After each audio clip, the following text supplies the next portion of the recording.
गोंदिया जिल्हा परिषदेत सध्या क्रीडा सत्र सुरू आहे. काल शेवटच्या दिवशी रात्री होणाऱ्या सांस्कृतिक कार्यक्रमाच्या निमित्त खानावळीसाठी काम करणाऱ्या कामगारांवर मधमाशांनी हल्ला केला.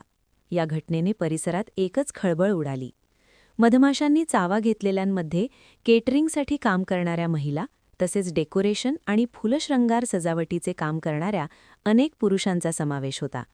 या बाबीची दखल घेत प्रशासनाने तातडीने लक्ष देत जिल्हा परिषदेतील स्थानिक डॉक्टरांनी जखमींना वेळीच गोंदिया येथील केटीएसला जिल्हा शासकीय रुग्णालयात औषधोपचार करून त्यांचा बचाव केला.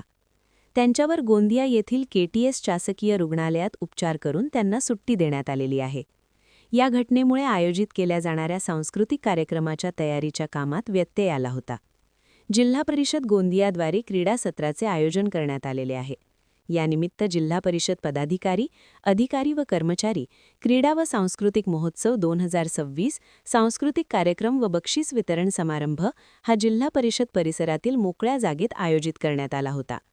दरम्यान रात्रीच्या जेवणाची सोय करण्याकरिता कृष्णा केटरिंगचे कामगार आज सकाळपासूनच रात्रीच्या जेवणाची तयारीला लागले होते.